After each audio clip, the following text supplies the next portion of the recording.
last day I have told you what is neap tide and what is primary tides and secondary tides or ebb tide. Today I am going to tell you about the difference between the time of two tides, high tide and low tide. Now high tides do not occur regularly at every 12 hours. They occur at an interval of 12 hours 26 minutes. Why? Because the moon is revolving around the sun in the same direction as the Earth's rotation, from west to east, and completes the rotation in 28 days. If the moon had been stationary, that means standing in a place, each place of the Earth's surface would have become exactly under it after 24 hours. That means if it is standing in a place, then if this portion was standing, the moon was standing here, then this portion would have come at the after 24 hours in front of the place that is facing moon at this moment. After 24 hours, it would have been the same place. But as the moon is not stationary and it is moving, revolving around the earth and takes 28 days, so in a day the moon moves 13 degrees farther. That means if I am dividing 360 with 28, I am getting 12.8 approximately, not 13 full. So if as on the movement, as the revolution of the due to the rotation of the earth, we are having 365 days, and after 4 years 360 days, as few minutes are left, same happens with the moon also.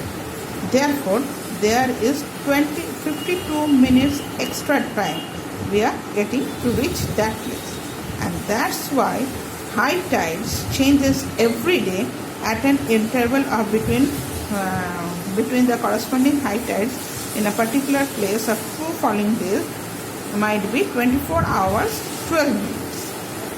That means if it was today 9, then tomorrow it will not come at 9, but the difference will be 24 hours 52 minutes. Okay. Thus, an interval between two high tides is about 12 hours 26 minutes. That means in a day there are two tides. One have to be of 12 hours to 26 minutes, then only the other will come at 12 hours 26 minutes. So this is why the tides are having different time. And the ebb tide, that the secondary tide, now if we divide 12 hours 26 minutes, it will be 6 hours 13 minutes after high tide. That means after a high tide 6 hours later there is the secondary tide. Okay. Now next one, I know it's difficult, I will try to give you a video to understand it properly.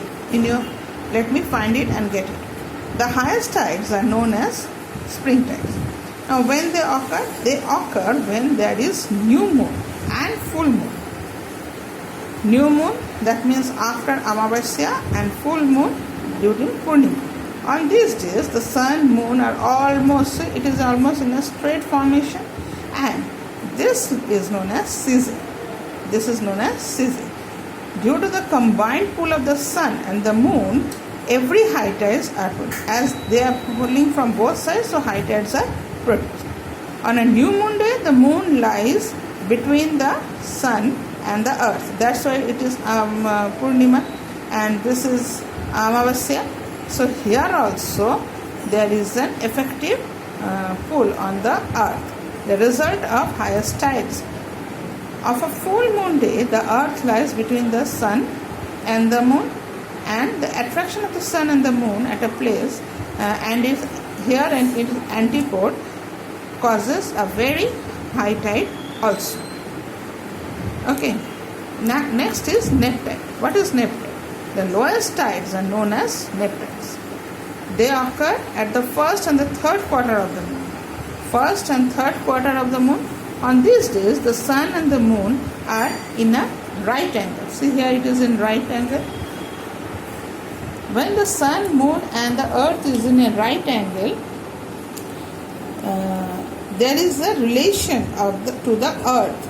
The gravitational pull of the sun and opposes that of the moon. Hence, high weak tides are produced, and the difference between this high and low tides remains the same as 6 hours 13 minutes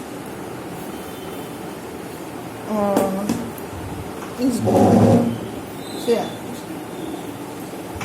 Syze, according to astronomy, syze is a Greek word. Scissors means yoked together. Yoked together is when the earth, the sun and the moon in a straight line, and three celestial bodies and their gravitational system. Next is apogee perigee. Apogee is the moon's path around the earth is elliptical, with one side of the orbit closer to the earth and the other one.